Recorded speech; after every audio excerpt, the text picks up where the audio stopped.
Okay, thank you very much. Thanks for all of you for coming. Just to give a bit of context about what I'm going to talk about. So, like Vasily said, I just finished my PhD, and it was essentially a historical materialist reading of Alain Badiou and his turn to St. Paul. And what I'm going to do in the paper today really is offer a sort of condensation or synthesis of my thesis and my key arguments for my thesis. Now, I think it's really important, it was really important to look at Alain Badiou because his turn to St. Paul marks the beginning of a really significant turn, or what's called the messianic turn in Marxist theory and critical theory. So he's influenced a lot of people like Slavoj Žižek, Antonio Negri, Terry Eagleton, and also someone like Giorgio Agamben as well. And I also thought it's very important to look at Alain Badiou because what he's trying to do in St. Paul essentially is develop a new type of political subjectivity that can address the crisis faced by Marxism, followed by the collapse of 20th century state socialism. And I should say as a caveat and an important note is that when I'm talking today about theology, and when Badiou's in sense talking about St. Paul, I'm not really making reference to the established church, to the Catholic Church or something like that. That's important to note because there have been a lot of criticisms of Alain Badiou's work by other Marxists, notably figures like Daniel Ben-Said, Alberto Toscano, or Bruno Bostiels. And what they've essentially said is that it is almost impossible to reconcile Marxism with Christianity. Now, one of the major problems with that type of argument I've found is that it's undertaken in the name of Marxism or in the name of historical materialism. Yet what all these theorists and these critics of Badiou fail to do is that they actually fail to offer a materialist or a historical materialist reading of St. Paul's letters and of the early texts of the Jesus movement, the Gospels and so forth. So in a sense, I think what I'm going to do is, in a sense, is trying to provide a sort of materialist rereading of those texts. I mean, there are a number of criticisms that need to be made of Alain Badiou, and I'll try and address them here today, particularly, one might say, the absence of a theory of political economy in his work. And we might want to say that if someone is trying to theorize the figure of the saint as a new figure for militancy, then what we are getting is a sort of imagination of militancy in terms of a very rare and singular figure, which might be symptomatic of a position that doesn't imagine the possibility for widespread popular political militancy today, but that's something we can talk about. A bit of background on Alain Badiou. Badiou was born in 1937 in Rabat in Morocco, and he studied philosophy at the ENS in Paris. But his first sort of vocation, so to speak, after leaving university was to become a novelist rather than a philosopher. And it was only in the 1960s when he joins the study group with Louis Althusser and Etienne Balibar. But a profound moment for Alain Badiou really is the uprisings of May 1968 in France. And in Badiou's own philosophical parlance, these are what we might call an event, which roughly speaking would be, I'd say, some kind of unforeseen aleatory emergence of a new possibility of being in the world. Now, Badiou thinks that these new creative alliances between workers and students offer the possibility to move beyond what he sees as a sort of failed model of political militancy that he associates with Lenin and the Bolsheviks.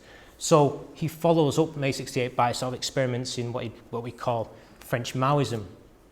Yet with the sort of waning of what he calls the red years in the late 1970s, he offers a very stark critique of Marxism's potential in that sort of latter part of the 20th century. And very famously in 1982 he says, Marxism is in crisis and that today to defend Marxism is to defend a weakness.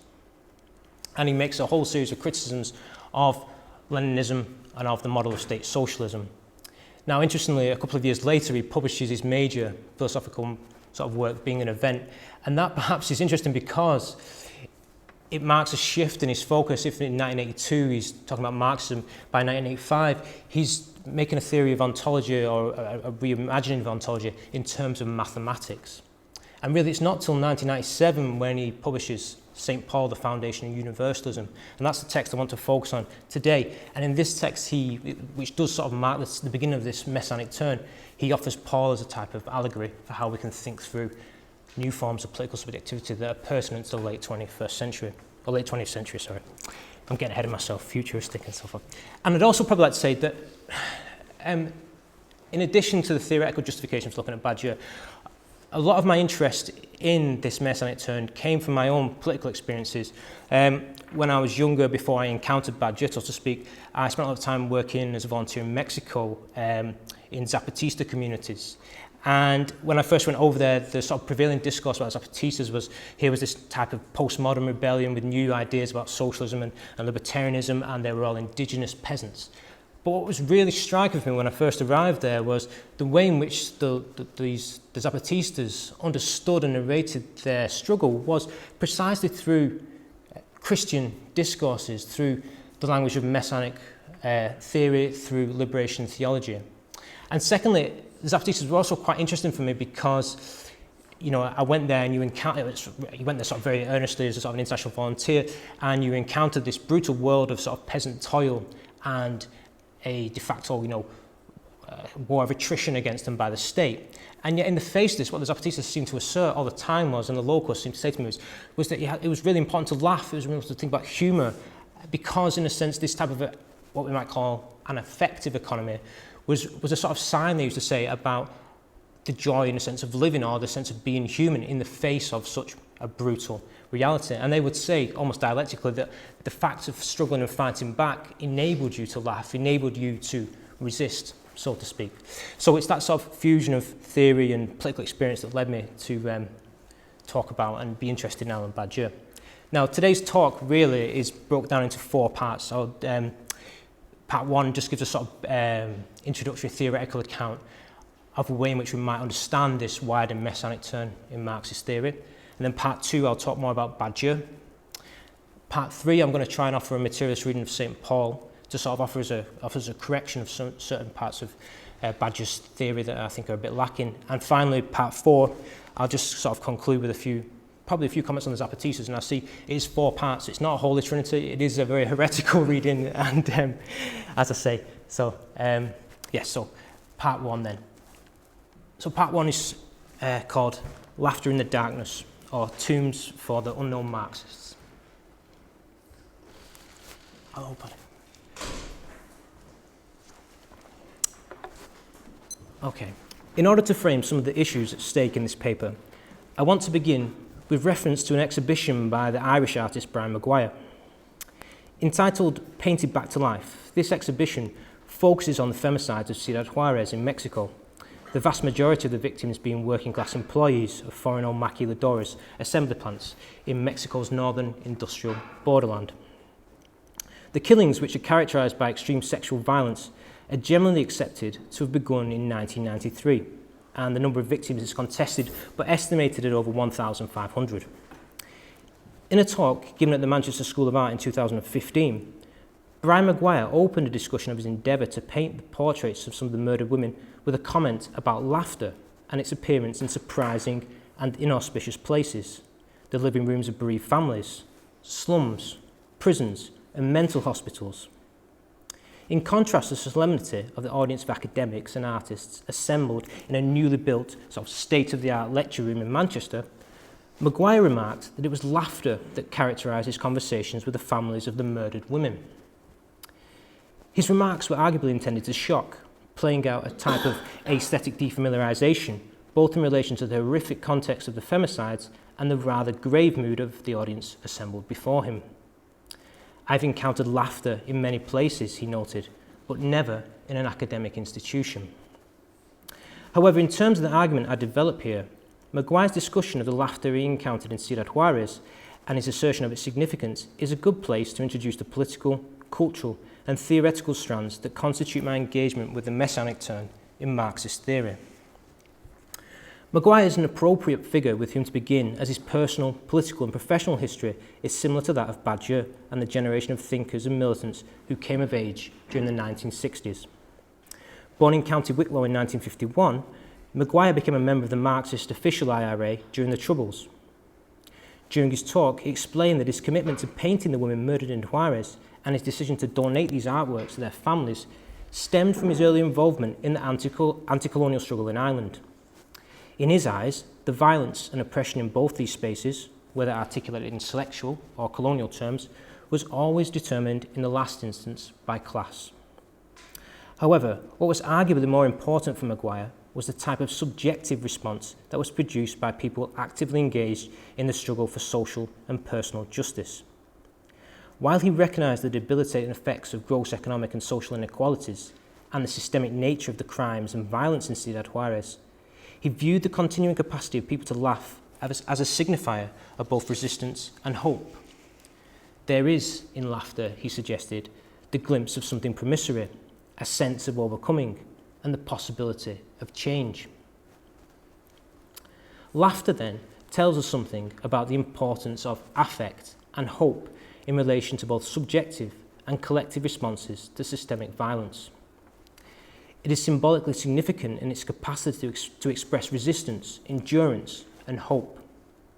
To continue to laugh, even in the face of appalling loss and brutality, is an expression of resilience and a refusal of what Deepesh Chakrabarti called the politics of despair. In part, the defence of Badiou's Pauline term that I develop in this paper is an endeavour to emphasise the significance of symbolic, affective and imaginative resources with regards to political agency. It is useful to return in this context to the comparison that Benedict Anderson makes between the mobilising powers of Marxism in relation to nationalism in the opening pages of Imagined Communities. Here, Anderson observes that ideas of national belonging have had a far greater mobilising force upon human political action than discourses of secular progress, such as Marxism and liberalism. Commenting upon the growth of popular, let alone official religiosity regarding the cenotaphs and tombs of unknown soldiers from a nation's past, Anderson jokes that the existence of such a tomb could hardly be envisioned for an unknown Marxist or liberal. And I quote, "The cultural significance of such monuments becomes even clearer if one tries to imagine, say, a tomb of the unknown Marxist or a cenotaph for fallen liberals. Is a sense of absurdity avoidable? The reason is that neither Marxism nor liberalism are much concerned with death and immortality. If the nationalist imagining is so concerned, this suggests a strong affinity with religious imaginings." This comment is significant because it conveys an important notion of political mobilisation and religiosity that relates closer to the concerns of this paper. Anderson's focus in the above discussion, as the subtitle of his book states, is to reflect upon the origin and spread of nationalism. Historically speaking, he locates the origin of this new nationalist sentiment at the end of the 18th century and links it to two key historical developments which emerged with the rise of secular sciences and modern print capitalism. The first key development relates to the supersession of religious scripts such as Latin by centralised vernacular languages within nationalised geographical boundaries. The second refers to the growth of a post-messianic conception of temporality. Here, a horizontal sociological time, the meanwhile, replaced the vertical or prefiguring time of religious promise that had dominated thought during the Middle Ages. These changes created the grounds for a new national community characterised by horizontal comradeship, whose most famous sociological symbol in Anderson's work is the new national print newspaper. Now, the details and controversies of Anderson's thesis regarding nationalism's origins have been widely discussed, and they are not of particular interest here. However, what is important about Anderson's argument is that it also situates nationalist imagining within a broader realm of cultural significance that relates to long-standing metaphysical questions over the meaning of life and death. That is to say, the spread or vitality of modern political nationalism is not disassociated, in Anderson's analysis at least, from its ability to provide a resolution or transcendental promise that answers to an immemorial longing or void within the human regarding the apparent contingency of life. Although Anderson's primary object is the rise of modern nationalism, what his comments on nationalism and the war dead seems to suggest is that popular mobilisations of political subjectivity in the modern era still rely, to a certain extent, upon an engagement with cultural concerns over meaning and faith that once found their outlet in the sphere of religion.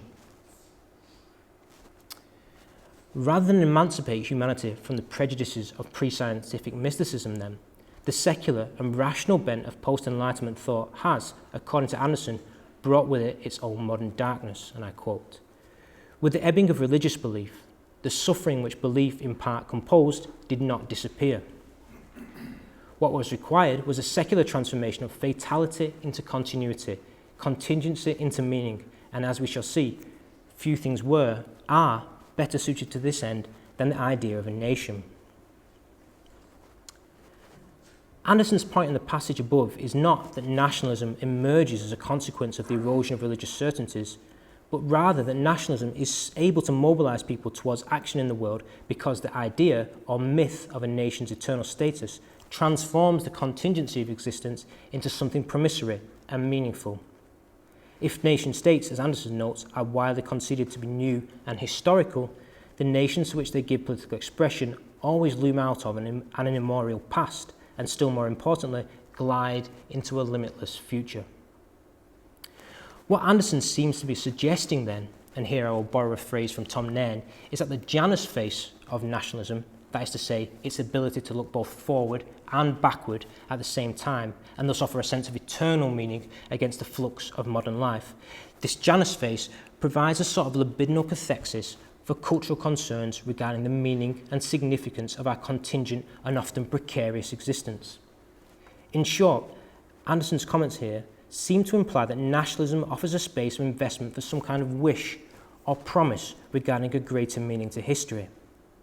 Like religion then, nationalism seems, in this reading at least, to allow an individual or a collective a certain sense of transcendence that lifts them beyond the sufferings, alienation, and apparent insignificance of their daily lives.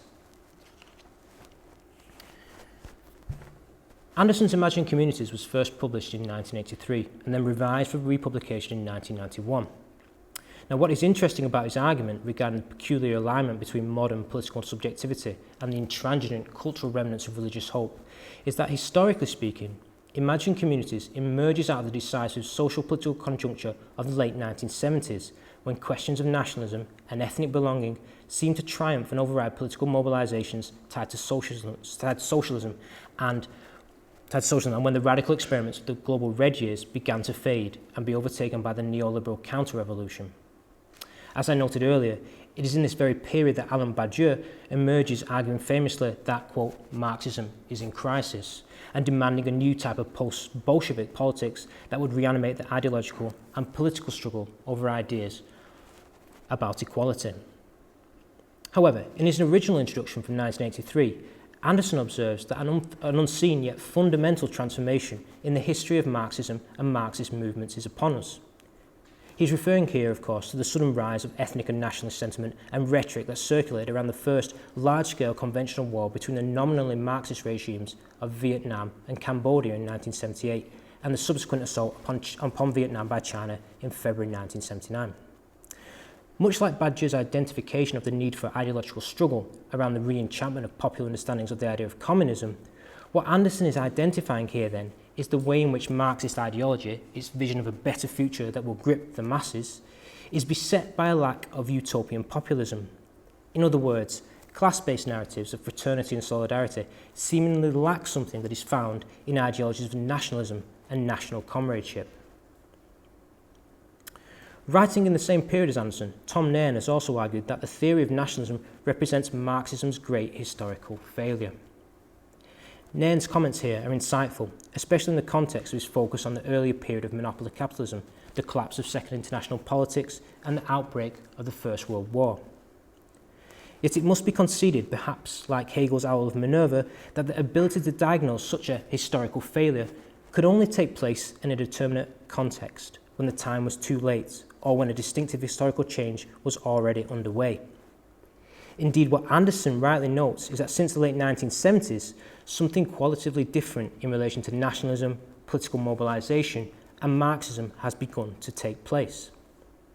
In contrast to the nationalist bloodletting between liberal capitalist states in 1914, the mobilizations of political violence articulated through discourse of nationalism and myths regarding ethnic belonging in the late 1970s had also begun to take place, and also within, nominally socialist rather than liberal capitalist states. By the time of its revision and republication in 1991, Anderson's early concerns in Imagined Communities regarding the fate and the unity of the Union of Soviet Socialist Republics, the Eastern European Socialist Bloc, and the Republic of Yugoslavia were almost a fait accompli. Political fragmentation along national lines, rapid economic deregulation and privatisation under conditions of neoliberal restructuring, violence, and finally almost a decade of civil war between different ethnic groups in the former Yugoslavia would soon signal the end of Europe's version of really existing socialism. Significantly, it is in the midst of this social historical threshold that Anderson seems to go beyond Tom Nairn and suggest that one of the great failures of Marxism is not so much the national question, but Marxism's inability to engage with the cultural concerns of which nationalism, according to Anderson, is in fact a symptom. And I quote, "The great weakness of all evolutionary or progressive styles of thought, not excluding Marxism," writes Anderson, "is that such questions regarding the need for meaning and the promise of something greater than daily existence are answered with impatient silence." Marxism, as is well known, does offer a grand theory of historical continuity. The class struggle between oppressor and oppressed, as Marx and Engels note, has been a historical invariant since the time of slave revolts in antiquity. What Anderson's comments and the historical decline of political Marxism since the 1970s seems to suggest, however, is that this narrative of struggle has not and does not energise political mobilisation to the same degree as the quasi-religious discourses of nationalism as a form of atemporal belonging. The success, so to speak, of modern nationalism in mobilising people even towards sacrifice in battle is, as the sacredness of Anderson's cenotaph testifies, tied to its, quote, affinity with religious imaginings, unquote. It is perhaps no surprise then that the arguments of both Anderson and Tom Nairn are underpinned by the work of Walter Benjamin, specifically his discussion of the messianic in Thesis on the Philosophy of History. What my present discussion seems to suggest then is that the resurrection of Marxism as a viable and popular political force today requires the incorporation of a certain theological or non-secular promissory verve within its tradition. That is to say, when faced with the historical horizon in which it has been superseded, the contemporary Marxist project needs to reinvigorate itself with a more literal notion of enthusiasm, which means, etymologically speaking, an enthusia, or an entheos, that is to have God inside oneself. What starts to become clear here then, and also in the more recent messianic term headed by Badiou, is that a mere narrative of secular progress or struggle appears insufficient for successful political mobilisation today. Okay, we're going to move on to part 2 now. Right. The dilemma that I've been outlining above then is precisely that of the crisis in Marxism that Badiou identified many years ago. This crisis in Marxism is not, therefore, a crisis in Marxist science. As the debates on nationalism and those on the present financial crisis highlight, Marxist science is arguably in a strong place. However, the dilemma is rather a crisis in ideology.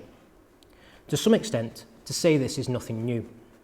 For figures such as Stuart Hall or Frederick Jameson, the eclipse of Marxism since the 1970s has prompted talk of the need for an ideological struggle against the, quote, regressive modernisation and authoritarian populism of neoliberal regimes that began with Thatcher and Reagan. This is partly what Hall called, quote, the hard road to renewal. It was in this context that Jameson offered the slogan of cognitive mapping as a way to conceptualise the ideological crisis faced by Marxism under the conditions of post-modernity, or what he otherwise defines as the totality of class relations under multinational or neoliberal capitalism. Paraphrasing Lenin, Jameson states the problem we now face is how to produce a new positive vision of the future of socialism, a vision that will grip the masses. This crisis of ideology is then a type of utopian problem which involves the task of trying both to popularise and how to imagine, it involves the task of how to popularise and imagine how a society without hierarchies, how a society of the radically equal and free, and a society that has escaped the economic prerogatives of the capitalist market can possibly exist and possibly cohere. It is exactly this task that Badiou sets out to address in his celebration of St. Paul. For Badiou, the significance of Paul is to be located in his development of a new ideology or new way of being in the world, or what Badiou calls his, quote, foundation of universalism. Historically speaking, it is Paul who first takes the redemptive message of Jesus of Nazareth and breaks it free from Jewish theological ethnocentrism. In Greco-Roman antiquity, the cultural, economic and political conflict between Jew and Gentile was considered to be the prototype of all human hostility. Yet, in this context, Paul wagered so much of his faith on the politics of universal salvation. His vision of radical inclusion was deeply disconcerting to both the original Jewish apostles led by Peter and Hellenistic ideologies of superiority. Alain Badiou celebrates these radical evangelical practices as pedagogic examples for contemporary politics. Paul's dissemination of a universally redemptive message beyond the closed confines of a small, exclusivist Jewish group is viewed by Badiou as a way to imagine a reawakening of Marx's ideas following the popular disenchantment with 20th century state socialism. As Badiou puts it, Paul is an example of a new type of militant figure required to succeed the model installed by Lenin and the Bolsheviks. Indeed, his reading of Paul may best be described as hermeneutical, in that Paul's political predicament is allegorized or taken as a type of clue or symptom that provides a deeper truth regarding our present reality.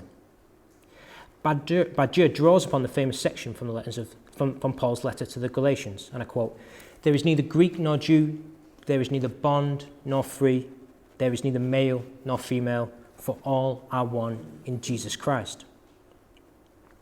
What Paul is attempting to construct here is a new egalitarian collective of believers, the notion of all being one in Jesus Christ. This is a type of politics which avoids the restrictive choice between the Roman way, a sort of multiculturalist empire of legal rights and economic inequalities, and the Jewish way, ethnic fundamentalism as the means to contest empire.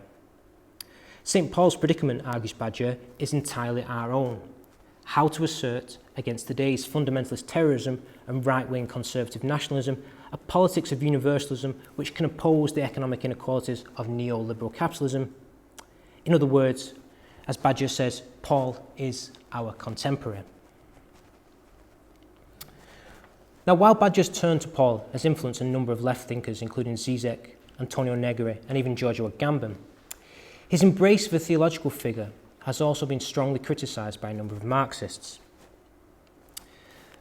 For Daniel Ben Said, the embrace of religion signifies a type of ahistorical absolutism that is anathema to historical materialism. Similarly, in an extension of the work of Max Weber, Bruno Bostiels argues that since the time of St. Augustine, Christian ideas of deferral and the renunciation of earthly pleasures have been deeply bound up with the productive logic of capitalist rationality. Alberto Toscano also raises further suspicions. Observing the recent rise of blue-collar conservatism in places such as the United States and the use of evangelical Christianity to secure such consent, Toscano argues that Christianity is an ideology that cannot be reconciled with a Marxist class struggle. In what follows, I want to challenge these arguments. One of the major problems and even ironies of these approaches is that they fail to examine the actual historical object under question.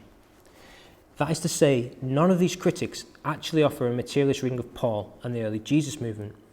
My argument is that Badiou's Pauline turn is more politically appropriate than these critical perspectives imply. One such reason for this is the significance of class and egalitarian politics in the practices of the early Jesus movement. However, I also want to challenge Badiou's own rather abstract embrace of Paul. Badiou begins his discussion of Paul with a declaration of atheistic indifference to what he calls religious, quote, fables and notions of the good news. Yet, as I will suggest, it is only through an examination of the cultural politics of these religious forms that one can fully grasp the radicalism of Paul. Indeed, my argument is that such a reading can also rectify some errors regarding class politics in Badiou. As thinkers such as Žižek and Ernesto Laclau have pointed out, Badiou's key philosophical concepts of event, subject and truth, along with their close relationship to the idea of communism, lack a theory of political economy. Badiou's philosophical concepts are complex ontological notions that require much greater elaboration than I can offer here. In short, however, his work is grounded in mathematical set theory and the atomism of Lucretius. Badiou works basically on the grounds that humans are essentially equal, each constituted of atoms from an original ontological void. However, in any given historical situation, certain groups or sets of being are excluded or unrecognised. His theory of the event thus represents those unforeseen, aleatory moments in which these excluded elements re-emerge. So an event, to some degree, is configured as the brief return of the original ontological void. Examples of an event would be a revolt of workers under under capitalism, or most famously, the blinding encounter of St. Paul on the road to Damascus, whose subsequent universalism was unforeseen in the strict ethnic confines of the Greco-Roman world. The subject is thus what Badiou calls the figure of fidelity, the person who restructures their life according to the logic of an event. They engage in what he calls a type of truth procedure or universalism, which is ultimately grounded in the original atomistic ontology of the void. In short, the key problem here is that Badiou derives his notion of political universalism from the realm of mathematics. Grounding politics in a conception of the void may suggest that all humans are equal, yet this also leads Badiou to equate communism with what he calls generic equality or generic humanity. As Ernesto Laclau argues, this is problematic because in Marxism the idea of universality comes about from more concrete notions of class and hegemonic articulation. Indeed, stripped of its class determinants, Badiou's notion of generic humanity seems more redolent of Rousseauian or Jacobin republicanism.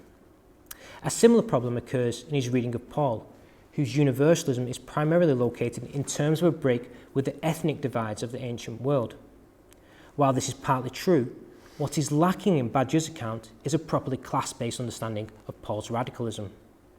So my aim in what follows is to highlight the centrality of class and debates about radical equality in the early church.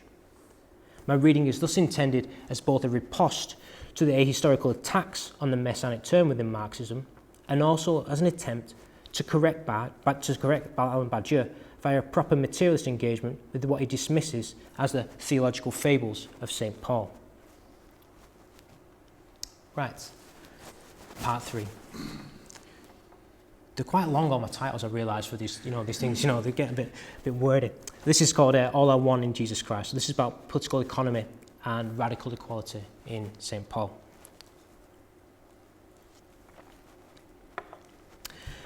And I want to turn to Paul's epistles. These are, of course, the earliest extant documents of the early Jesus movement. They are the first texts of a politically marginalised and persecuted community lurking often in secret on the borders of the Roman Empire. Written before the Gospels, they are an example of the new literary genre of the first church.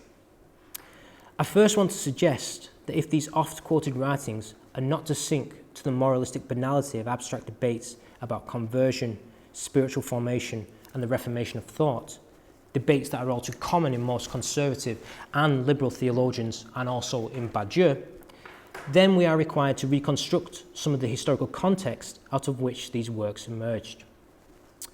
Unless that context is restored, then the epistles will remain at best as vague allegories for political conversion, as in Badiou, and at worst as the basis for otherworldly spiritualism and pietistic Protestantism. Without this historical context, it is impossible to grasp these texts as socially symbolic acts that not only subvert imperial politics and hierarchical socio-economic practices, but also as texts that imagine and demand the production of alternative communities of the radically equal across Asia Minor. At this point, it must be conceded that Badiou himself is partly right to stress that Paul's texts are akin to interventions on questions of philosophical or political doctrine for members of the new Jesus movement. In this, Alain Badiou compares them to the pamphlets of Lenin and also the seminars of Jacques Lacan. However, while this focus on intervention is of course correct in the abstract, what is missing in Badiou is an examination of the historical context and crucially the political economy of Paul and his world. So, one way of reconstructing the historical context to which these letters are a response is by stressing the raw materials, the initial content, and also the cultural and philosophical forms which Paul confronts and subversively reworks. In the letters, that content, the initial raw historical materials, are, I will suggest, to be grasped as the whole social world of Roman imperial occupation, of stark rural poverty, widespread debt, entrenched economic stratification, a hierarchy that is symbolically coded and founded on the strict ideology of the Jewish elite and buttressed by direct military interventions to suppress resistance. In short, a world reduced to its most brutal, hierarchical and marginalised state. As Fernando Bello observes, the social formation of first century Palestine and Asia Minor under Roman occupation was organised on the basis of what he names a, quote, sub-Asiatic mode of production. This is a type of mostly agrarian economy which depended upon slave and peasant labour. The majority of direct productive labour takes place in small rural villages. Yet, as a class system, this type of social formation is marked by a huge disparity of wealth between rural peasants, slaves, and then a class of non-producers, notably large landowners who monopolise the produce of labour, and a smaller type of nouveau riche mercantile class. Now, these latter wealthy groups are often located in traditional trading and political sites such as Corinth or Jerusalem. One of the major consequences of this type of class structure is thus a clear rural-urban divide, characterised by widespread debt and systems of patronage to partially alleviate suffering. In part, this is because the economy lacks an elaborate internal market of production and consumption, and moreover, because these localities are subject to what Ched Myers calls, quote, structural adjustment programs by Imperial Rome. For example, local agriculture is displaced by agriculture for export, while extra taxes are levied on the small-scale fishing industry. It is in this context of systemic indebtedness that Jewish ideas of jubilee or debt relief every 7 years develop. It is also the case that covenant ideologies regarding purity were used to justify the entrenched hierarchies. So the ruling Jewish Sadducee elite, a mostly landowner class, could justify their rule by the fact that they were the only group who could maintain purity laws. Poor peasants, by contrast, were forced to depend upon unclean imports from Gentile lands and patronage in order to survive. In this context, resistance movements unsurprisingly take the form of peasant insurgencies, articulated in the prevailing theological discourses of Jewish kingly messianism, fatalistic apocalypse, and ethnic nationalist mythology. Of course, these revolts are brutally crushed by military intervention, such as the failed Jewish revolt of 66 to 70 AD, which forms the immediate historical backdrop to the Gospels, and also the earlier non-violent movement of Jesus of Nazareth, to which Paul responds. Daily existence in this world is thus a struggle. The people are worn out both physically and politically. Every messianic rebellion is brutally extinguished, and remaining adherents are hunted down and persecuted. Indeed, Paul's original role prior to his Damascene conversion was precisely this, a member of the coercive state apparatus tasked to eradicate the early Jesus movement. The major question here then relates to the narrative. How is it that in Paul, who follows the imperial execution of Jesus, and then later in the Gospels, which emerge after the failed Great Revolt, how is it that such a brutal reality can be so totally transformed into the, quote, good news, into the notion that, and here I quote Paul from the second letter to the Corinthians, that, quote, there is a new creation, that everything old has passed away, that everything has become new. How is this possible? I will briefly suggest that this shocking transformation of the world, this complete and seemingly impossible notion of newness and a passing away of the current hierarchical social order offered by Paul is of course a utopian gesture, an act of compensation or imaginary resolution to the problems of maintaining political hope in a period that is marked by crushing defeat and vast inequality. Of course, as a caveat, one must admit that the notion of messianism is by its very nature utopian, shot through with promise, and thus to some extent compensatory within such a brutal historical context. The totalizing transformation offered by Paul is arguably in part an inversion or reflection of the near total world of poverty and desperation that it tries to overcome. In other words, what we read in Paul is derived from the traditional Jewish narrative form of apocalypse, which is not so much a narrative of a world ending, but rather a dualistic vision that is accompanied by a world transformative framework. Yet what is so important for us here is that Paul produces a supremely new and utterly reconstituted form of this apocalyptic discourse that is tied to class and radical socio-economic equality for both Greek and Jew. Let us briefly look at the key apocalyptic verses of the second letter to the Corinthians. And there are quotes. Therefore, if any man be in Christ, he is a new creature. Old things are passed away. Behold, all things are become new, and all things are of God, who reconciled us to himself by Jesus Christ, and hath given to us the ministry of reconciliation. Now then, we are ambassadors for Christ. We are, I would say, at the core of Paul's radical apocalyptic vision here. And it is significant to note that the semantic field of the verb to reconcile, derived from the Greek katalasso, I apologise, katalasso, refers to the economy and not to atonement. In Aristotle, katalasso, or reconcile, connotes an exchange of money to establish equivalence of value. What is taking place then is an articulation of the new world with a practice of radical economic equality. Yet this is not some type of passive or fatalistic apocalyptic vision. Indeed, this position on economic redistribution is issued as an immediate challenge or vocation for adherents. The group in Corinth are called upon to take up a campaign of direct political action in opposition to the hierarchical practice of the Roman Empire. This is because the final reference to ambassadors from the Latin legatus has strict political connotations. The legatus represents imperial interests, especially in foreign occupied land. They are the Roman functionaries concerned with intelligence, trade deals, and political rule. Thus, Paul's nomination of ambassadors for Christ outlines an anti-imperialist and egalitarian strategy that will directly counter Caesar's envoys throughout Asia Minor. The materialist biblical scholar Ched Myers has examined this rhetoric in the wider context of 2 Corinthians as a whole, and notes that this letter overflows with economic analogies. He points out that Paul metaphorizes God as a type of central storehouse in an alternative, egalitarian economy providing unlimited abundance. And this practice of economic redistribution is thus asserted to be a point of duty for all.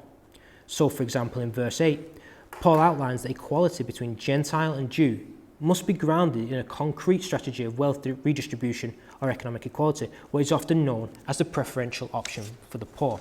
And I quote, "For I mean not that other men be eased and ye burdened, but by an equality, that now at this time your abundance may be a supply for their want, that their abundance also may be a supply for your want, that there may be equality." My argument is that these utopian transformations in Paul's apocalyptic imaginary, this sense of, quote, new creation, are tied directly to ideas of class and socio-economic equality. This is important because it offers us a more Marxist and historically grounded justification for Badiou's otherwise abstract embrace of Paul. Indeed, as I will now show, these ideas of radical equality also occur in the philosophical style and practices of Paul. Badiou rightly labels Paul as an anti-philosopher in that he grounds his authority in faith rather than reason. But the exact nature of Paul's radical and class-based subversion of the philosophical tradition is completely absent from Badiou's work.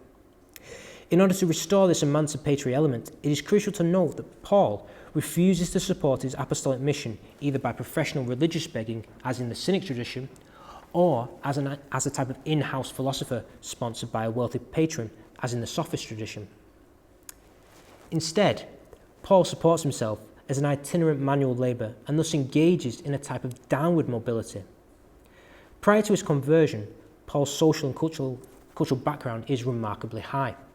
His letters show that he's fluent in Greek, the philosophical language of the Greco-Roman world. He knows Hebrew and also Aramaic. Letter writing and rhetoric were taught at a tertiary stage of education, and as a Pharisee, he's received scribal training. In a society with high levels of illiteracy, where letters such as Paul's are read out and memorized, he is thus a privileged exception. So, the turn to manual labour thus represents a dramatic change in his social and also his cultural standing. Indeed, as the letters to the Corinthians reveal, such a practice lowers Paul's standing in the eyes of the ruling economic, political and intellectual elites, as working with one's hands was considered, quote, debasing and unbecoming for a philosopher.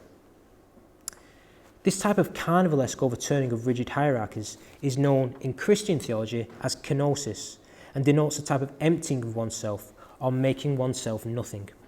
As Paul puts it, we have become the refuse of the world, the offscoring of all things. Paul inherits this, of course, from Jesus, who is the instantiation of God in a lowly human figure who then dies a tragic and essentially human death in an imperial execution which was reserved for insurgents opposed to Rome. Boris Gunevich names this, quote, the messianic subversion. Drawing upon Mikhail Bakhtin's notion of the carnival, what Gunevich means here is that Jesus parodies or satirises regal ideas of messianism and absolute divine power. Biblical narratives describe him as a figure who preaches in the desert amongst the poor, a figure who violates Jewish law in the name of economic need, and then arrives in an almost anti-triumphal manner to combat central authorities in the urban sites of Jerusalem. This carnivalesque overturning finds its highest symbolic expression in Jesus' theatrically grotesque entrance to Jerusalem on Palm Sunday, unarmed and on the back of a lowly ass. The key point here then is that Paul's downward mobility is not something simply abstract, but rather a historically concrete act of subversion that undermines the hierarchical conventions of the ancient world. In other words, it leaves Paul and the early Jesus movement unbeholden and in opposition to the ruling powers.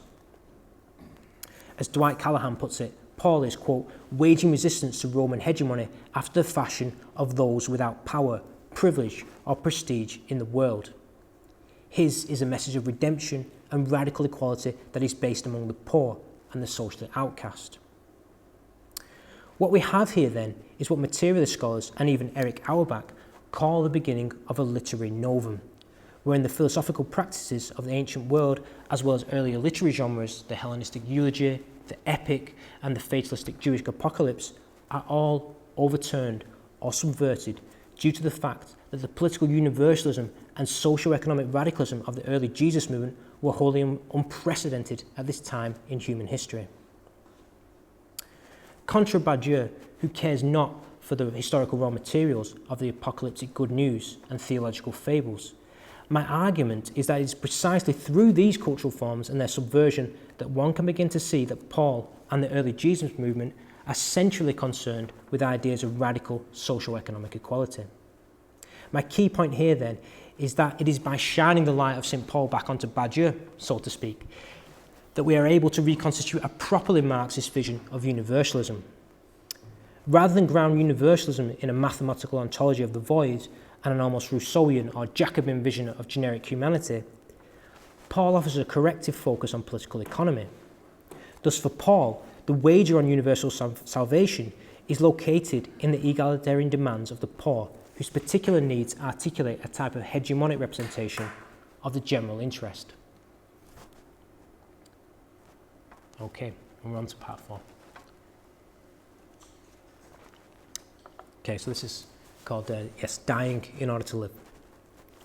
So, returning to the present day, the argument I've pursued here seems to suggest that any proper materialist account of the early church offers us resources through which to disarticulate the current alignment of Christian ideology with blue-collar conservatism in places like the United States. Indeed, my reading of Badiou and my early discussion of how popular political resistance today can be imagined or energised through effective and promissory discourses suggests that this is not ground that we should cede so easily to the enemy. Of course, this is not an easy task to undertake. However, it is perhaps instructive in this context to conclude with a brief mention of contemporary left politics, the Mexican Zapatistas. Badiou celebrates the 1994 Zapatista uprising for their attempt to develop a new form of post-Bolshevik politics that is both anti-vanguard and at a distance from the state. In short, the Zapatistas offer a type of prefigurative politics of revolutionary counterpower in which means are consonant with ends. There are, of course, numerous critiques of the EZLN of the Zapatistas, most recently by Cernicek and Williams, who note that these type of folk, as they call them, or prefigurative political movements, are often limited by geographical localism. Yet it bears stating that the EZLN autonomous communities have not only influenced numerous subsequent movements and debates around the world, but that they have also outlived practically every other so-called socialist experiment in the Americas, bar Cuba and the Colombian FARC. They are then still a beacon of hope in what Maguire and Badiou call a world of darkness. What is important to stress here is that the success of the Zapatistas, so to speak, cannot be understood without an engagement with the practices of theology.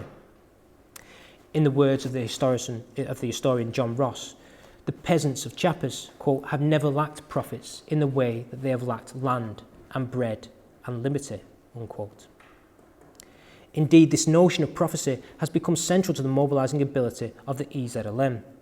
As Subcomandante Marcos recalls, early efforts at recruitment among the peasantry in the 1970s and 1980s failed due to what the locals called, quote, la palabra dura, or hard word, of an essentially urban Marxist theory that was alien to the Christian discourse of the local peasants. It was only when the Zapatistas finally avoided the hard language of la palabra dura and began to couch their political discourse in biblical parables and messianic prophecies that the ranks of their forces began to swell. As Marcos Tellinger writes, quote, the oldest of the old in the campesino communities say that there was once a man named Zapata who rose up with his people and in a voice more like a song than a shout, sang out land and freedom. And these old campesinos say that Zapata did not die, that he must return. As this vision of revolution as religious sublimation makes clear, the mobilizing power of the EZLN is couched in the vertical time of messianic return. There are, of course, many contradictions in the politics of the EZLN, notably the military vanguardism and nationalism that flies in the face of some of Badiou's post-Leninism. However, these contradictions are, of course, sites for further debate. But what I've hopefully put forward today in this paper is that a dismissal of the messianic turn, what the Zapatistas call dying in order to live, cannot and should not be made so easily today. Thank you very much.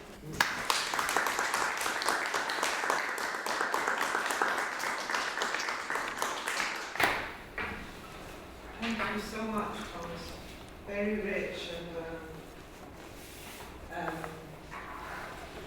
very, I was going to say difficult talk, but what I mean by difficult is that you keep making, throwing up these very interesting questions that we just have to go away and think quite seriously about. But can I have some immediate questions, reactions?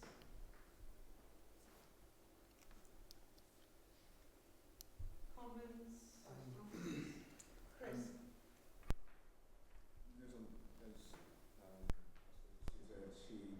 There's a lot there, and one wonders which thread to pull to try and ask a coherent question or get to a particular point. But the thing that comes to mind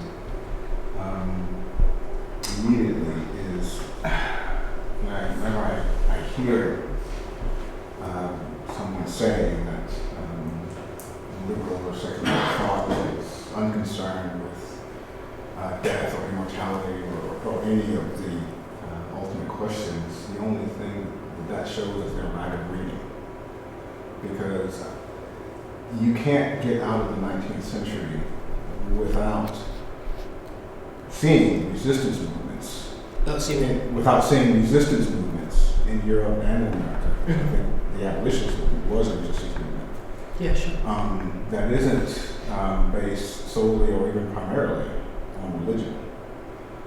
Now, I don't say that the uprising in the 1830s or 1848s were caused by people listening to Beethoven or early odes or reading Byron or Hazlitt or Shelley or Schopenhauer. But what I am saying is that, one could say, is that the ideas incorporated in the works of those thinkers and artists were ideas that were sort of circulating in Europe at the time and were suggestive.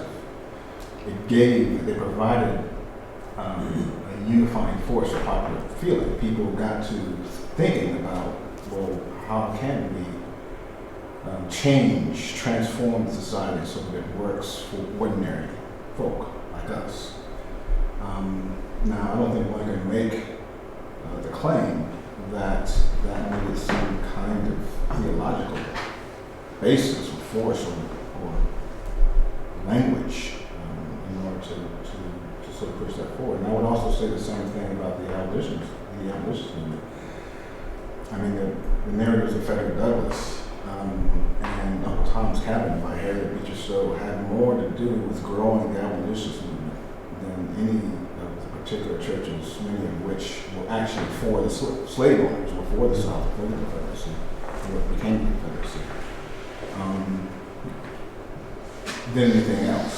So it just strikes me that in that argument, that line of argument, has a lot of proving to do before one could say that it's convincing or even, tenable.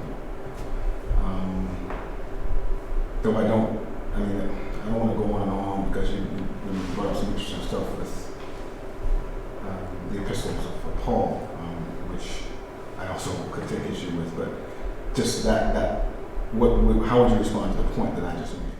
Well, what I was trying to, I think you're referring in a sense to my discussion, and I think it's a really important point to bring forth to mention my discussion of Benedict Anderson, to be honest. And in a sense, as sort of, excuses, what I was doing there was actually looking at taking a sort of very sort of serious debate that Anderson begins with when he's trying to talk about nationalism. And he's, in a sense, what he's trying to say is that to some degree, yeah, you may have the rise of all these liberal secular ideas, but he is writing much, to some degree, from perspective in the 1970s, what I was trying to say, that at that moment, something informs him, that his focus on perhaps the affinity that certain ideas of the nation, the affinity between the ideas of the nation and religion, this in a sense comes to him in this determinate context when popular mobilising ideas around Marxism are a massive amount of crisis and discourses, very much, we might say secular discourses, are in a period of crisis. And in a sense, I definitely do agree, yes, one doesn't necessarily need an explicit theological content to articulate debates about emancipation or radical equality, and history proves that to be so. I mean, that is, what Marx is saying, of course, and like some of the slave owners are saying. But in a sense, I'd also say what I'm sort of reading from Anderson is that really there is something powerful, perhaps, and something mobilising that this notion of giving yourself up for some greater collective good may have and may chime with earlier, let's say, religious ideas which form a type of substructure in there about the general good and the collective. I mean, one can talk about, one can cite historical examples, counter-examples over and over again, but we could think, so much about, I don't particularly like his later politics, but someone like, Eugene Genovese and, Roll Jordan Roll and his debate about the use of Christian song among slaves as a way to consider resistance and so forth, which was, another way through which people managed to imagine an alternative community in the face of such a brutal reality. I'm not completely trying to say, liberalism has no idea, or Marxism and secular ideas have no idea of a greater emancipation project, and that isn't what Anderson's saying. What he's trying to say is there seems to be, later on in the 20th century, a crisis within Marxism and a crisis in secular notions which can enchant people in terms of collectivity and radical change. And perhaps it is a sort of, some element of religiosity does provide a way out of that, he's trying to suggest, in a sense. And yeah, and it is a like you're saying, it is a position that is massively contested, and Badiou's position is very much contested as well. It is. I mean, there's a huge culture. There's a huge culture of the left that accompanies the political movements that Yeah, of course, and at about the same time. Yeah, I'm very much not trying to just No, I understand. what I mean? It just seems to be a very peculiar claim that someone would make. It just seems to be peculiar that someone would make that. Well, I think in a sense, if Anderson's making that argument, it's precisely because there is this within Marxism at that point. There is this profound crisis. The older forms of mobilisation, the Leninist vanguard, they're in a real period of crisis. The sort of red years from '66 to say '76 have not, borne the fruits that everyone hoped that they would. The Chinese Cultural Revolution's, imploding. Europe is turning towards the right, and people are trying to investigate why it is that we're in this terrible period of crisis. What obviously can we do to rectify ourselves in this situation? And in a sense, yeah, you're scratching around in a sense in the dark, metaphorically almost, the political darkness at this point, to try and find resources of hope, to try and find space through which you can continue to resist. And precisely what Anderson's trying to say, to try and make sure that form of resistance can mobilise the masses, because, as Badiou would say, Marxism practiced at a distance from the masses is pointless. It's not Marxism. It has to engage the masses. It has to be about radical, mass-based political change. So trying to find new ways in which we can reimagine and re-enthuse people is precisely what these thinkers are trying to deal with at that point. It's not a complete dismissal of liberalism or secularism, but it's also symptomatic of this problem that they're facing, really. I understand what you're saying. I think it's problematic. Bridget and then David. Good. Well, I enjoyed your paper very much. I, like Chris, have great doubts as to whether Marxism is as impoverished as was claimed in the 70s. And I think what people are doing is confusing the bankruptcy of the state socialist systems and indeed of Stalinism with Marxism as such, and no one who has read the philosophical and economic manuscripts or indeed read Capital Volume 1 carefully could fail to see that Marx is talking about a democratic kind of society in which people can fulfill their talents and in which more work would be of an artistic nature, in which people could be more creative. But anyway, leave that on one side. I did wonder whether there wasn't a slight contradiction in your paper with your criticism of Badiou's critics, who said that he was ahistorical, but then in the end, in your third part, you seem to be saying, yes, he was ahistorical, and I've provided a historical background to explain why he was as important as he was. So I found that slightly contradictory, but maybe I didn't understand it sufficiently.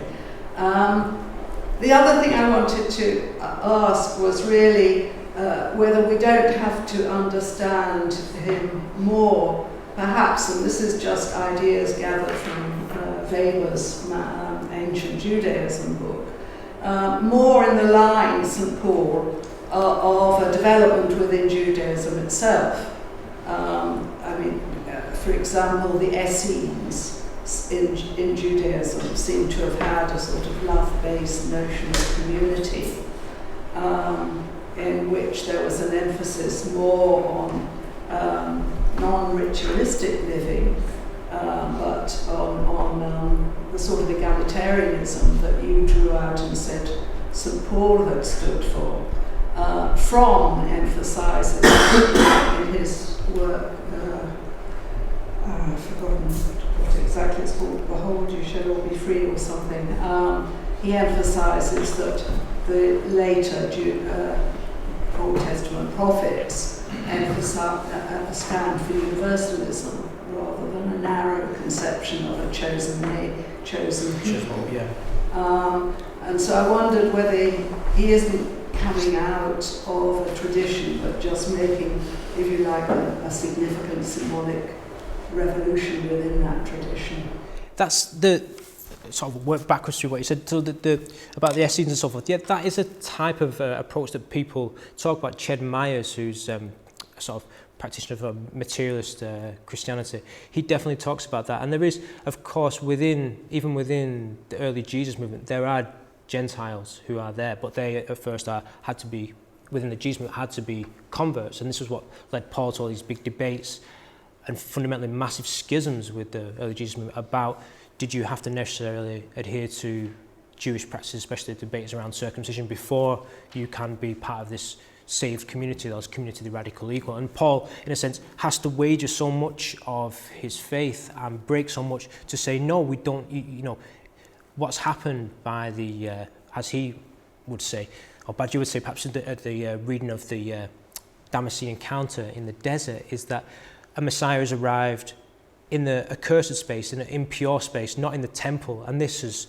in a sense, abolished the whole legacy of, you know, law and scripture, and that we can now say, you know, we must break down the temple and we can worship an accursed man, a hung man, as a god. And this says, no, we must have a new universal space, precisely because as well, in sort of socially symbolic terms, the desert as a space for revelation is not only outside the temple, but it's a space which, in the semantic sort of field of ancient Babylon, let's say, is the space of the rural poor. It's the space of the marginalised. And so this is what Paul's message is about. In a sense, it is a radicalisation, yeah, of certain extant ideas, but it's a, you know, it's a proper sort of radicalisation of it.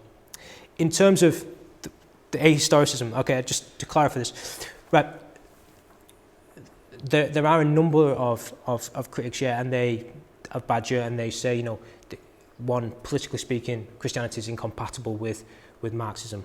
And what the problem with that is, that I always say, is that, yeah, that might be true in a sort of Weberian account much later on, maybe, let's say, but what these critics of Badiou do is they fail to look at the early church and offer a materialist reading. So that's what has to be done. In a sense, they are right on one level that Badiou is to some degree ahistorical, because Badiou, like I said, he himself may sort of celebrate Paul, but at a certain type of distance. He himself doesn't give a type of materialist reading of Paul, and that's also a problem. And since what I'm trying to do myself by offering a materialist reading is to sort of counter both of those problems, to sort of rectify Badiou and offer a riposte to these sort of rather often glib sort of attacks. Now, and again, your original point, I agree, and I tried to sort of to say roughly that when I was talking about Jameson and Hall to some degree, that this crisis in Marxism isn't like a crisis in Marxist science, doesn't have to be a crisis in Marxist philosophy, but it's about popular understandings of what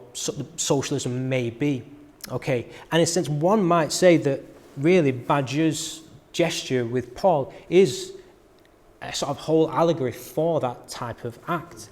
Because in a sense, what Paul really represents in the history of thought is a type of return to, or a renewal of thought, away from its perversions, away from its associations with iniquitous practices, and a return to the original emancipatory vision. Paul is always invoked, he's invoked, you know, against the Catholic Church by Luther.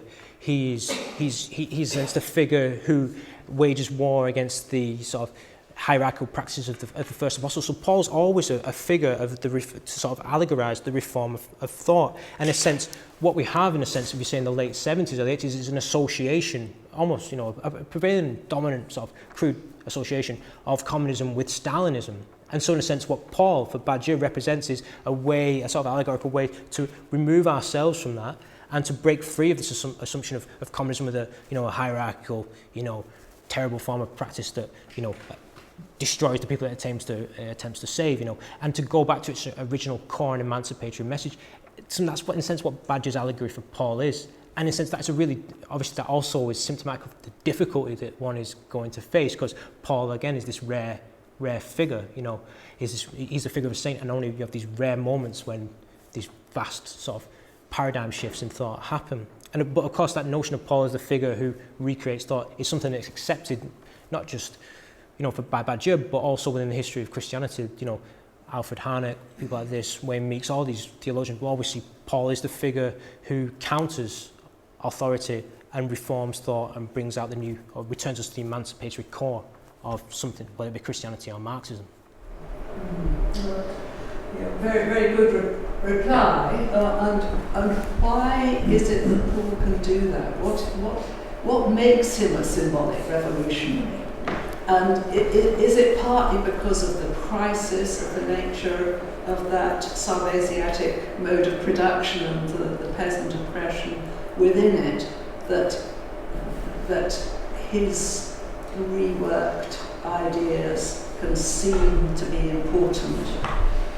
So, you may not want to answer both those, but it does seem to me we need to know a bit more about what it is that allows him to stand out against the Pharisaic doctrines of the time.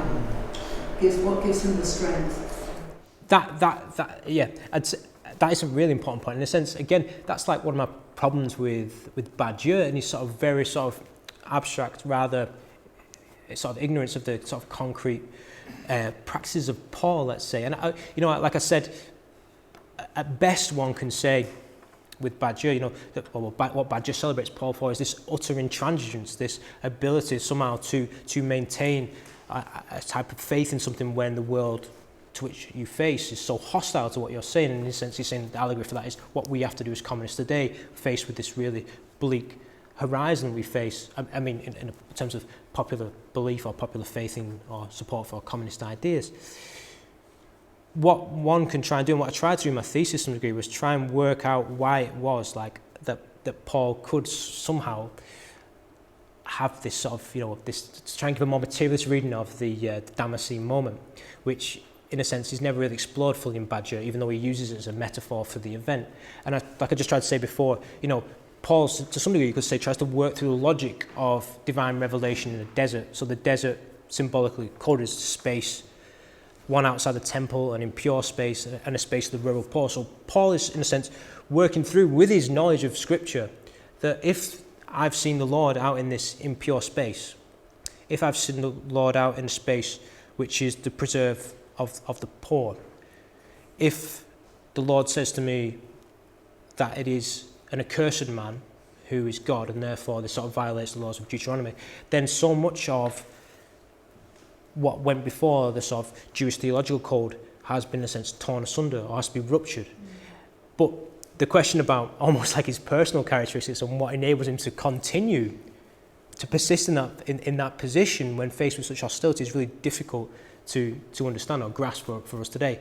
But I think one of the key things to do, I think, and one of the things that's lacking in Badiou, is you find in Paul, in the narratives of Paul and in the narrative of the gospel, you always have this symbolic movement where you have something happening out in the wilderness. At the start of Mark, it's a voice cries out in the wilderness, and then you get a movement from the wilderness to a building of support within figures from the wilderness, and you move to the centre, to the political centre, to contest power, to contest, whether it be with the Pharisees or later in the temple, and then a return back to the wilderness again to consolidate yourself, build up support, and then another encounter, again, a sort of dramatic encounter at the end. And the very interesting about something like Mark's gospel is it doesn't end in that sort of triumphal way. The original end of Mark ended, I think, without Jesus being resurrected. There's no sign of the resurrection. There was an empty tomb, and someone speaks to the followers who've gone to the tomb and says, and they say, where has he gone? Where's Jesus gone? He says, well, he's gone before you into Capernaum. And they said the idea is to go back again to the wilderness, go back to the rural poor and work there. And it's only later that you get additions of this resurrected Jesus. Now, a similar thing, it happens in Paul. The narrative in the Acts of the Apostles about how Paul operates sort of reduplicates that movement. Here's this figure, a Pharisee, tasked with persecuting the Jesus movement. And then this encounter, this divine encounter, happens out in the desert. He stumbles, he's shocked about this, and he recovers in the hidden abode of a sort of Christian in Damascus. And then from there, he goes to the temple and sows seeds of discord in the temple. So you get this movement again from this sort of symbolically coded space of the poor and the marginalised to contest authority. And then Paul almost hypostasizes that by then leaving the confines of Palestine itself and going out to preach first in Arabia and then later moving across Asia Minor to spread this message. So there's always, if you're going to try and offer a materialist reading of Paul, there are these signs that you can read if you're aware of the sort of genres and conventions. But what it is that makes Paul be able to persist is, that's beyond even my psychological readings, to be honest. Well, sort of following on from that, my experience of all this as a theologian is coming from a very different history of reading about Paul, which I found as unconvincing in a certain sense, in a way, as Badiou, simply from the textual. And it's a very simple question, but certainly in the New Testament you have two Pauls. There's the Paul of the epistles, that's much more complex because some of them clearly weren't his epistle. Yeah. And then there's the Paul of the Acts of the Apostles. So it's a very constructed and simplified figure. And the trouble is that we confuse the two, so that what you're talking about more often than not is the Paul of the Acts of the Apostles rather than the Paul of the epistles. Well, the narrative of the conversion which is a very much simplified figure. But what I'm simply curious about is that the movement that Badiou makes is by no means an unusual one, that kind of primitivism within Christianity, which, as you say, in a sense is the move that Luther makes, but you find it repeated time and again, the Stone Candle movement in America and so on and so forth. And in each case, what happens is that you have a highly selective reading of what in fact is a very, not only debatable, but complex. So, I'm not remotely convinced of the kind of radical social equality within Paul. I don't think he was radical in that way at all. That doesn't fit with some of the other stuff that doesn't appear in Badiou and others of the kind of, as it were, political Paul. So that, for example, he really takes on Romans 13, where Paul is actually saying, behave yourself, pay your taxes, don't put a foot wrong within society, and so on and so forth. Except,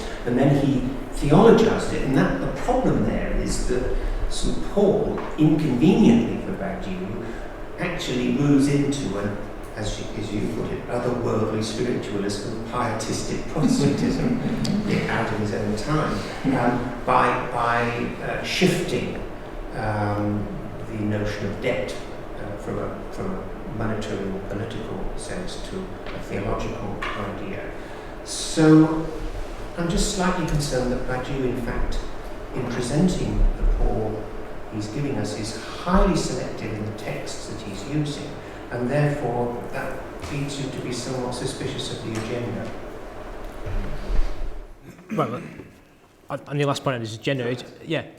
Right, well, I would say that there are actually, there is, especially during the 1990s, there's been a body of like materialist thinkers, sociologists, biblical scholars who have directly looked at Romans, precisely because Romans is seen as that site of pietistic Protestantism, of this debate between the earthly and the sort of, the flesh and the spirit, let's say.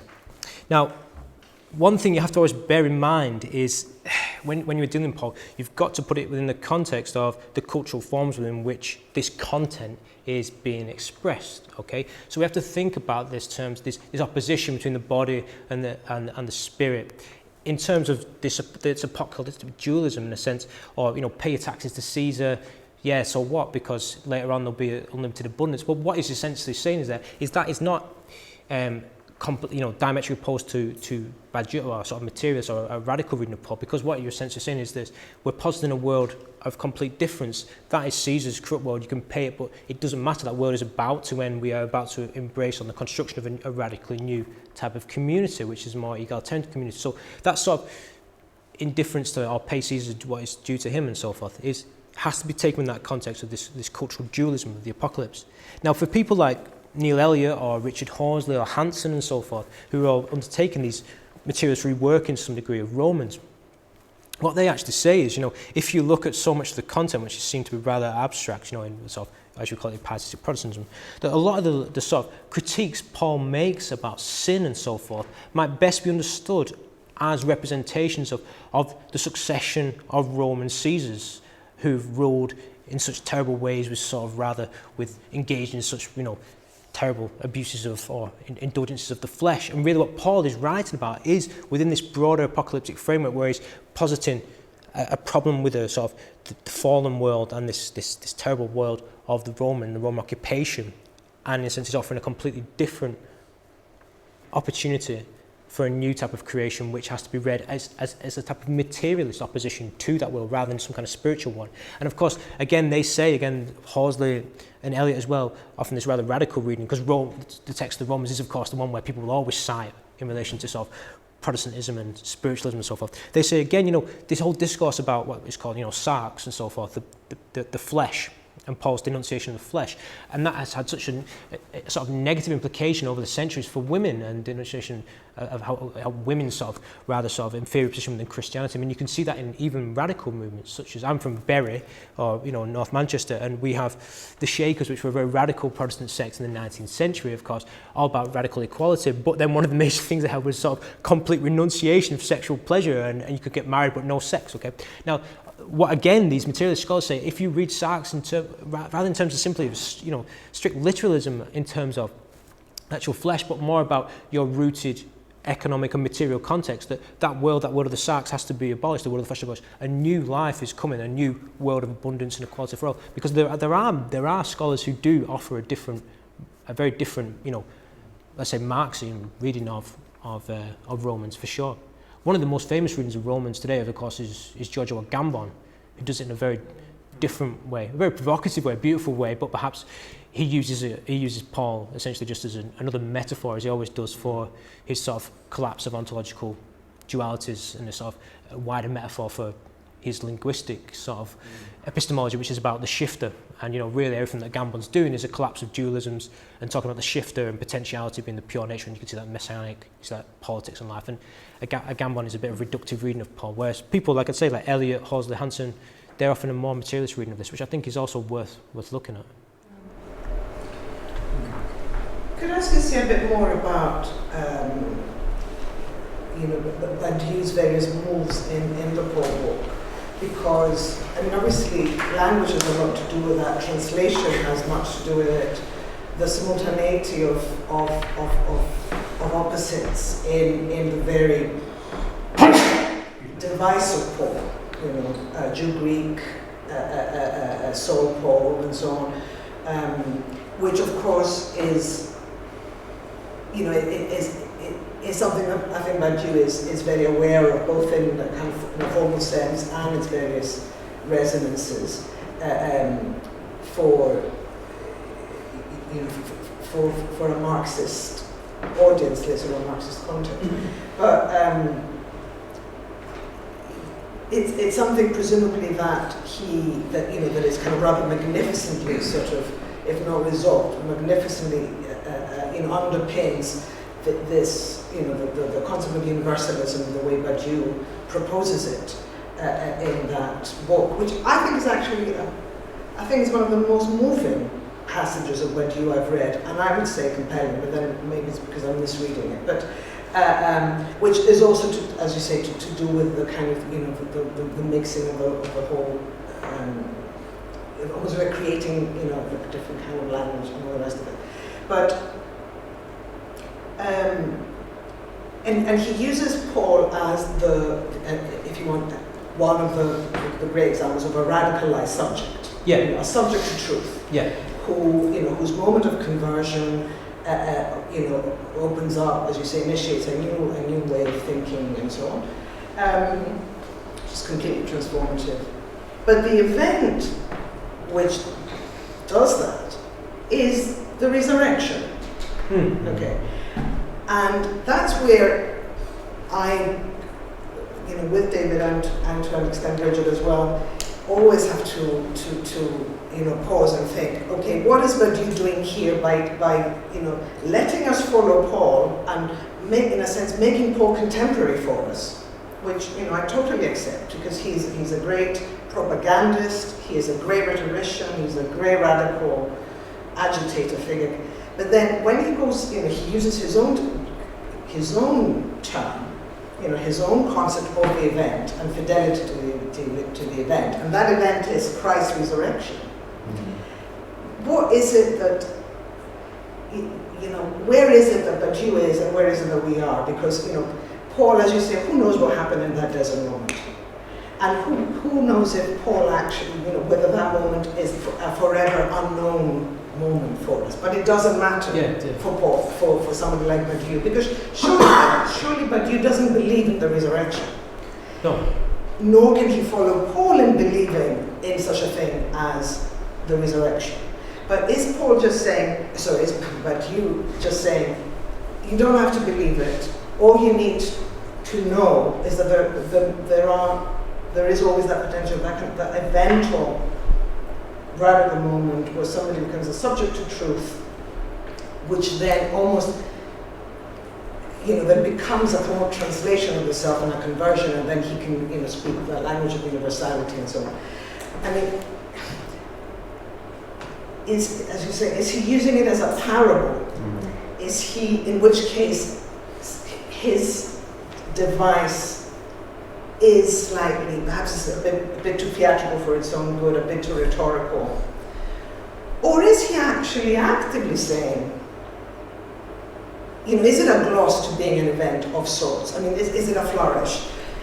Or is it something that intrigues him and he's inspired by at some level, and he leaves it, and he needs somebody like you to come and give him the material base and the actual history to kind of somehow take Paul away from the faith on the resurrection? Do you see? But what do we do with the fact that, according to Badiou, what radicalizes Paul is the belief in the resurrection? He's a theologian. Paul is a theologian. Well, that's there's two sort of strands there. The first thing to say to you, I think, really, and I'm really glad you brought this up, right, is that essentially, I didn't have time to do this here, but Badiou makes, like I say, in his opening moves in Paul, he makes the statement, I'm an atheist and I don't care for the fables, but you're very right, Now, what's really interesting in my thesis, I was trying to really argue that Alain Badiou really, and there's big sort of, and he always says, no, I'm strictly a philosopher, I engage in the most anti-hermeneutical disciplines, which is mathematics. Now the interesting thing is, he uses Paul, like as I did briefly say, essentially in a hermeneutic gesture. His use of Paul is very much allegorical, and allegorical almost like at the analogical level, the fourth level of medieval exegesis, in a sense, about telling us a truth about the vast historical reality which we face. Paul is an allegory for overcoming the bastardized understanding of Marxism we have now via Stalinism. We must return ourselves to the radical core of its true emancipatory potentials, yeah, right? Or Paul is also this allegory about our present situation. Paul is also a broader allegory for Badiou's notion of what it is to have this radical possibility that radical change can happen in the world. So despite all these almost like symptomatic assertions that Badiou has, and a number of his sort of ardent defenders, Peter Hallward or something, would have that, no, Badiou is definitely not involved in the hermeneutical process, he's mathematics key. There is this element of the transcendent, or that's almost this allegorical practice in Badiou, and even mathematics becomes sort of symptomatically again a type of ultimate layer that gives you jurisdiction and truth that cannot be questioned, as if he's always searching for some utter level which justifies what you're to do. The second issue about, so I mean what I'm saying is really, yes, he is, I'd agree, Badiou is ultimately under, all the ways under his whole model is underpinned, I'd say, by a disavowed sort of theology and a disavowed notion of redemption. Every political subject, in a sense, tries to address failures of a previous sequence in what he calls the communist hypothesis. Lenin tries to overcome the failures of 1848 and 1871. Mao and the Cultural Revolution tries to redeem the failures of Leninism. He's now, with Paul, trying to redeem the failures of the 20th century. Now, the other thing to ask about Paul, like you asked, I think, is this point about the difficulty of this use of Paul as a metaphor for change, because in a sense that perhaps might be symptomatic of the problem we have in this present historical conjuncture, in a sense, because so much of the language that Badiou uses, particularly in St. Paul, is he talks about Paul offering a sort of, it's an anti-dialectician, and it's this aleatory event, and the event cannot be foreseen.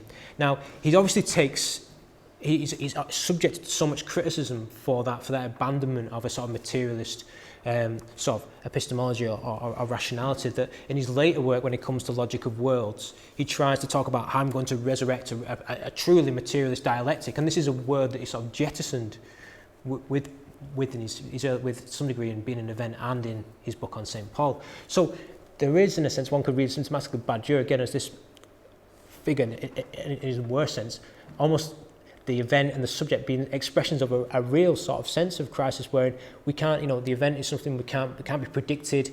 So in a sense, we're in a world where almost the possibility of radical change is completely foreclosed, and that's one of the most negative readings you can have of Badiou. Perhaps that, perhaps symptomatically that might also be true to some degree. But on the same hand, you might also think about historicising in the same way his Platonism, let's say. Some of his politics now is about, if he's not going to use dialectic to some degree, it's almost this idealism of axioms. He will say, everyone who is here is, in a sense, is from here. So we should, there should be no debates about who gets treatment, medical treatment, whether they're an immigrant or not. Everyone who's here is from here. And you might want to say, yeah, that sort of turned to a sort of axiomatic type of Platonistic politics.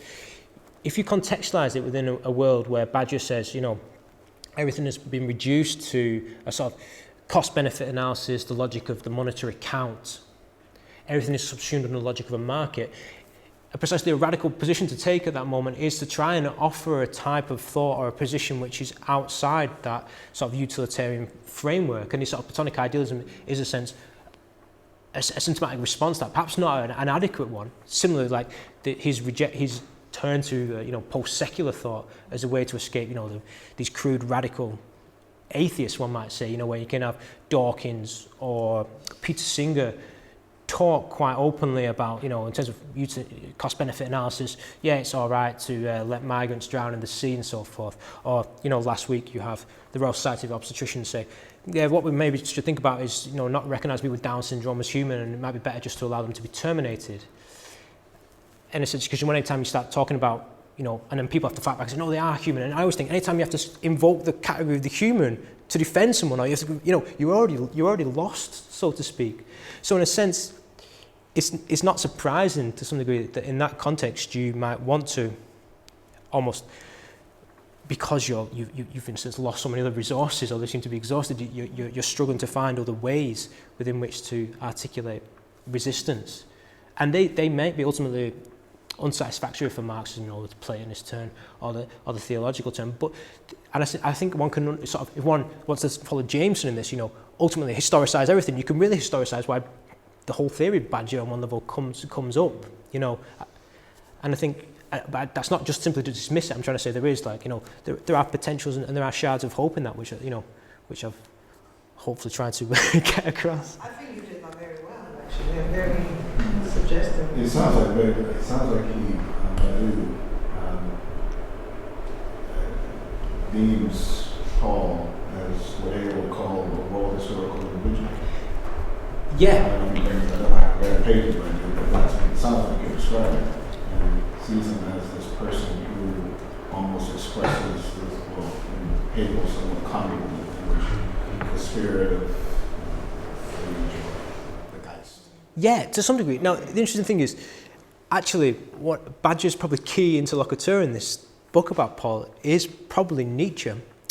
And what he talks about in terms of Nietzsche, actually, he says, you know, Nietzsche, sort of what he tries to argue to some degree is, you know, Nietzsche's got this utter, in a sense, Badiou would say, utter jealousy of Paul, because Nietzsche says, you know, this terrible figure who's reduced, you know, the revolutionary notion of Jesus, let's say, to this sort of terrible slavish mentality, and what we really need is to break free of morality and split the world in two. And Badiou says, actually, for all that Nietzsche's saying that, this might be born out of sheer jealousy of actually Paul, because Paul is, in a sense, this world historical figure, or this figure of immense transformation, who does, in a sense, split the world in two.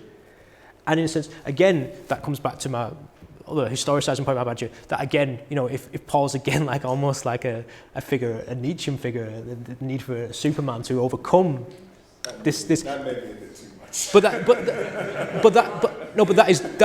That is what, that's the metaphor that in a sense Badiou is using, and that is almost symptomatic again of this problem that we face.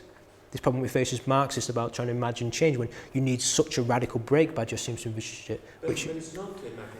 There are predecessors for that, because what you're saying could almost equally describe, oddly, Karl Barth's Roma brief, where he's using Nietzsche and Kierkegaard quite openly, and people forget that, in very similar ways, out of the debacle, if you will, of the First World War. Very much, you know, event based. And so there's a kind of interesting parallel between Karl Barth, the arch Protestant theologian, and Badiou, who are doing exactly the same thing with Paul. Yeah, there is a sort of sense in which, you know, Badiou is, to some degree, is often this extreme, almost this extreme Protestantism of Paul, this extreme lonely figure, this metaphor for the lonely thinker of thought who can break with stuff.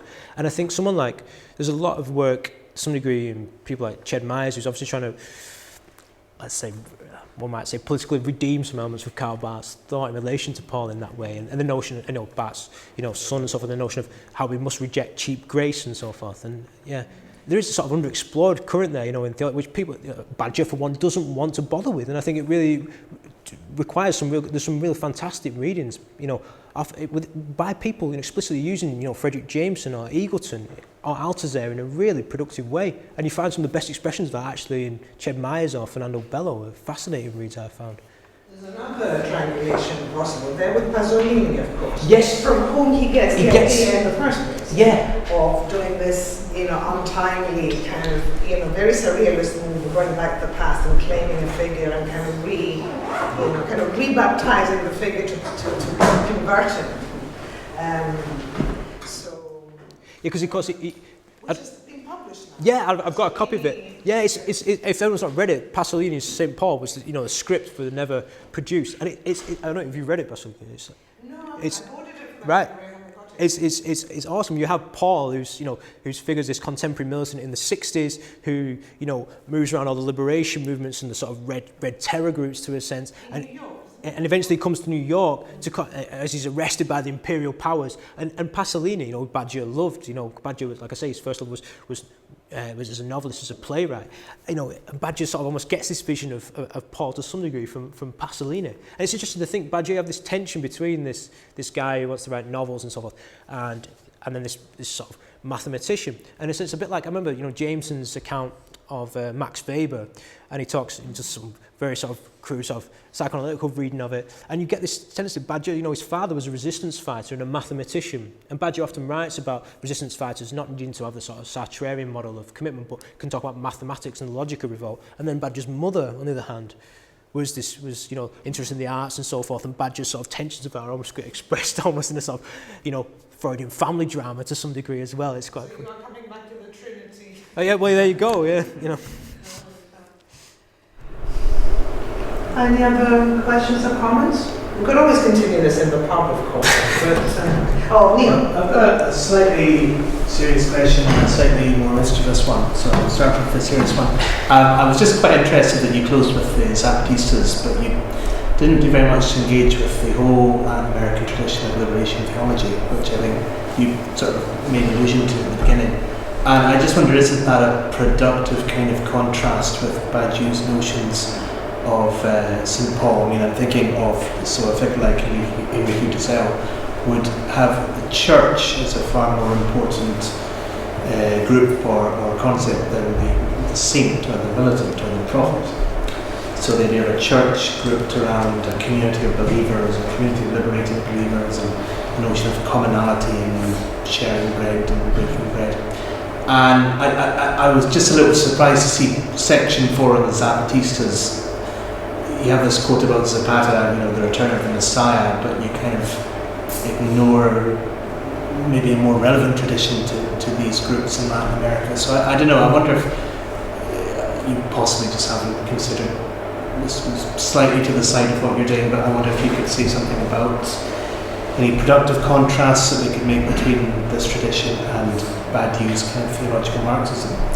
And then the mischievous point is, why do you think that so many existing socialist regimes, so I'm thinking of figures like Lenin, Mao, Ho Chi Minh, Kim Il-sung and so on, why did they do so much to preserve the body of the great leader, the physical remains? You know, that's something that I joke about, I hold actually quite a lot, because we would say, you know, tombs are no Marxists, we might say, but interesting about, you know, these nominally Marxist regimes is that we have to have these mausoleums of definitive leaders, don't we? You know, that strange sort of, like you say, and almost to some degree, that almost leads back to your point about Enrique Dussel to some degree, is the key element the church or the individual saint, and to some degree.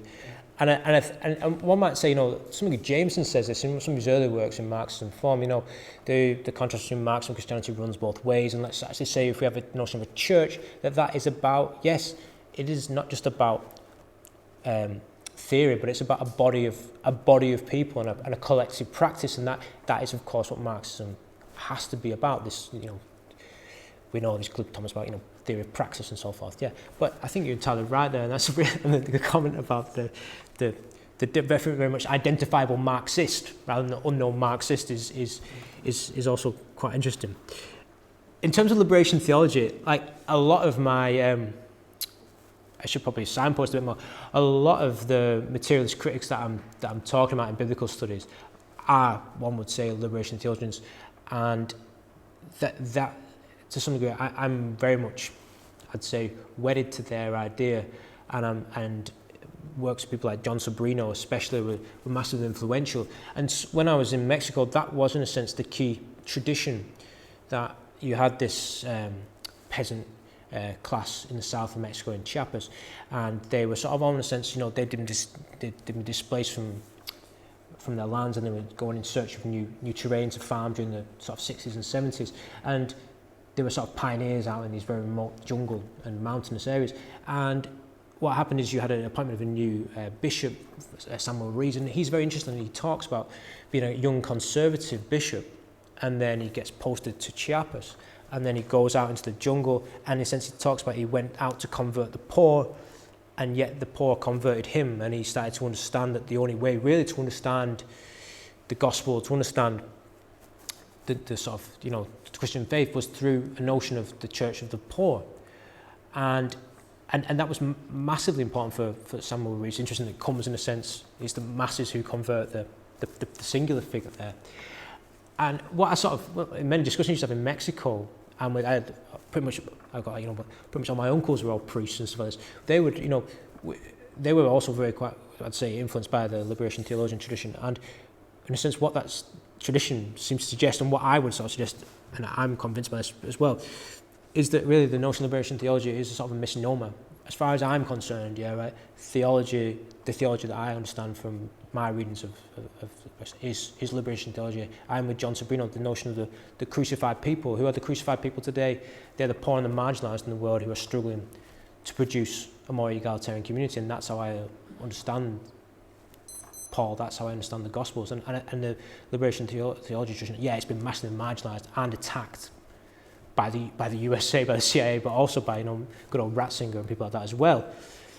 But that, I think, is that gets us back to the sort of key. That offers us a Pauline movement back to the key emancipatory sort of kernel of the Christian movement, I'd say.